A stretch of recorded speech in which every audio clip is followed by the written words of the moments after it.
Bab 31, Pemecatan. Apa yang harus kulakukan? Jinshi menatap kertas itu dengan muram. Apa yang ingin Anda lakukan? Tanya ajudannya yang pendiam, ikut memandang dokumen tersebut. Situasi ini cukup untuk membuat siapapun putus asa. Ini daftar nama, ujar Gao Shun. Keluarga Feng Ming, dan para kenalan mereka. Feng Ming sendiri sudah mati, dan klan serta keluarganya akan terhindar dari pemusnahan total. Namun, kerabatnya akan dikenai penyitaan seluruh harta, dan masing-masing akan dihukum dengan mutilasi, meski tingkat keparahannya berbeda-beda. Setidaknya Jinshi bisa merasa lega karena tidak ada tanda-tanda instruksi dari selir Ahduo. Feng Ming dianggap bertindak sendirian. Di antara para kenalan itu terdapat sejumlah klien yang pernah menggunakan jasa keluarga tersebut.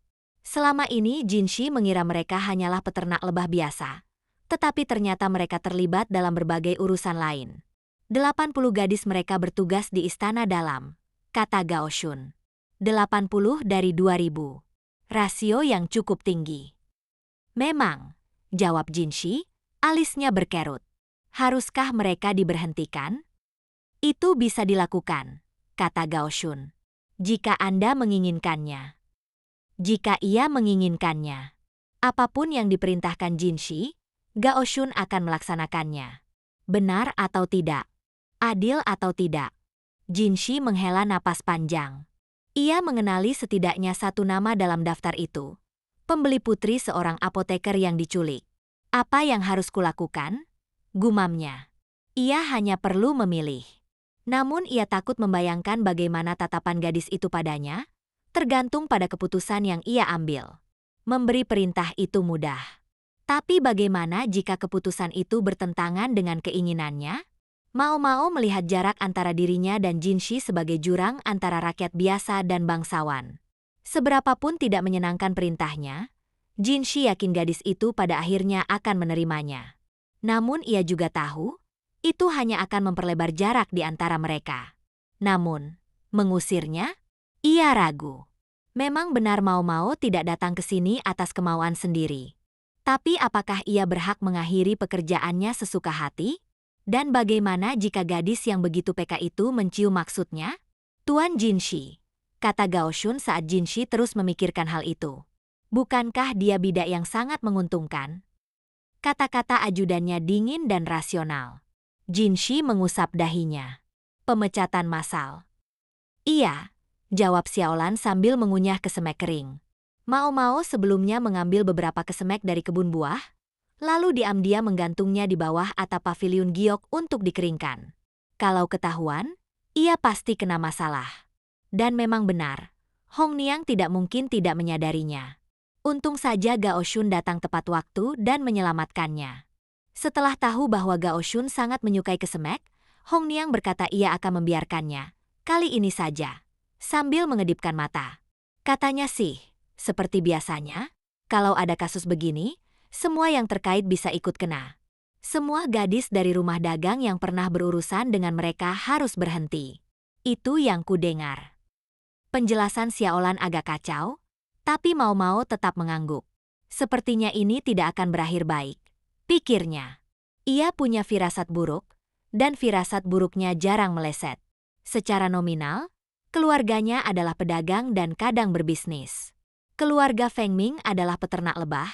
Bisa saja ada hubungan di antara mereka. Kalau aku dipecat sekarang, bakal repot, pikir mau-mau. Lagi pula, ia mulai menyukai kehidupannya di sini. Memang, ia tidak keberatan kembali ke distrik hiburan, tapi begitu sampai di sana, ia pasti akan jatuh ke tangan nyonya tua, wanita yang tak pernah melewatkan sekeping uang pun. Mau-mau belum mengirimkan satu pelanggan pun sejak kunjungan lihaku. Hal itu pasti sudah diperhitungkan. Dia pasti benar-benar akan menjualku kali ini. Mau-mau berpamitan pada Xiaolan, lalu pergi mencari seseorang yang biasanya sama sekali tidak ingin ia temui. Jarang sekali.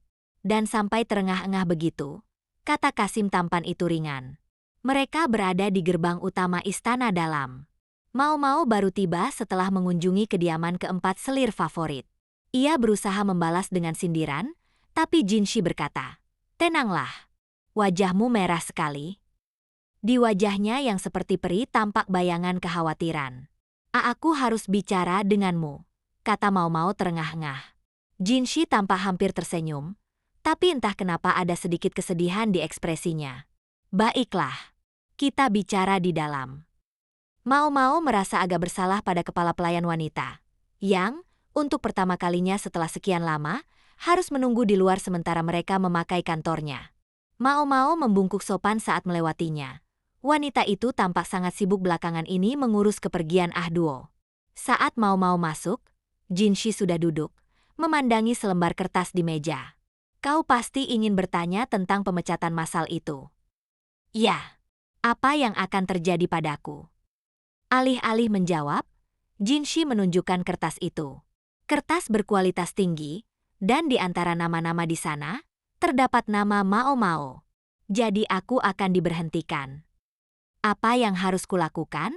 Ia tidak mungkin memaksa mereka mempertahankannya. Ia sangat sadar dirinya hanyalah pelayan biasa. Ia menjaga ekspresinya tetap netral, takut terlihat seperti menjilat. Namun hasilnya, ia justru menatap Jinshi seperti biasa, seolah melihat seekor ulat. Apa yang ingin kau lakukan? Suara Jinshi kehilangan nada manisnya. Ia terdengar seperti anak kecil yang memohon. Sama seperti malam sebelum selir Duo pergi. Namun wajahnya tetap kaku dan serius. Aku hanya pelayan. Dengan satu perintah, aku bisa melakukan pekerjaan kasar, memasak, bahkan mencicipi makanan untuk racun. Itu hanya kebenaran. Jika diperintah, ia akan melakukannya selama mampu, dan ia yakin bisa melakukannya dengan baik. Ia tidak akan mengeluh, bahkan jika harus menerima gaji lebih kecil. Selama itu menjauhkannya dari harus menjual tubuhnya, ia akan melakukan apapun. Jadi tolong jangan pecat aku. Mau Mau merasa sudah menyampaikan keinginannya sejelas mungkin. Biarkan aku tetap di sini. Namun ekspresi pemuda itu tidak berubah. Ia hanya menghela napas kecil, matanya mengalihkan pandang sejenak. Baiklah, katanya. Aku akan memastikan kau menerima kompensasi yang layak. Suaranya dingin, dan ia menunduk sehingga Mau Mau tidak bisa membaca ekspresinya. Negosiasi itu gagal. Sudah berapa hari tuannya bersikap tertutup begini? Pikir Gao Shun sambil menghela napas. Itu tidak mengganggu pekerjaannya. Tapi setiap kembali ke kamar, ia hanya duduk di sudut dengan murung. Gao Shun mulai lelah melihatnya. Jinshi seperti membawa awan gelap ke sekelilingnya. Senyum memesona dan suara menawannya menghilang. Mau Mau pergi seminggu setelah menerima pemberitahuan resmi. Ia memang tidak pernah terlalu hangat, tapi juga tidak pernah kasar. Ia bahkan berkeliling istana dalam untuk mengucapkan terima kasih pada semua orang yang pernah membantunya. Selir Gyokuyo terang-terangan menentang pemecatan itu. Namun setelah tahu keputusan itu berasal dari Jinshi, ia tidak melanjutkan protesnya. Ia hanya meninggalkan satu kalimat. Jangan datang padaku sambil menangis kalau nanti kau menyesal. Anda yakin tidak seharusnya menghentikannya, Tuan? Jangan bicara. Gao Shun menyilangkan tangan, mengernyit. Ia teringat masa lalu, betapa repotnya saat Jinshi kehilangan mainan kesayangannya. Betapa ia harus bersusah payah mencarikan pengganti yang lebih menarik. Mungkin ia tidak seharusnya menganggap Mau Mau sebagai mainan. Mungkin Jinshi tidak menghentikannya justru karena tidak ingin memperlakukannya sebagai benda. Kalau begitu, apa gunanya mencari wanita lain? Ini pasti akan jadi masalah besar. Kalau tidak ada pengganti, satu-satunya jalan adalah kembali ke yang asli. Gumam Gao Shun pelan, terlalu pelan untuk didengar Jinshi. Sosok tertentu terlintas di benaknya. Seorang perwira militer yang mengenal baik keluarga gadis itu. Meski akan sangat merepotkan. Gao Shun yang malang menggaruk tengkuknya.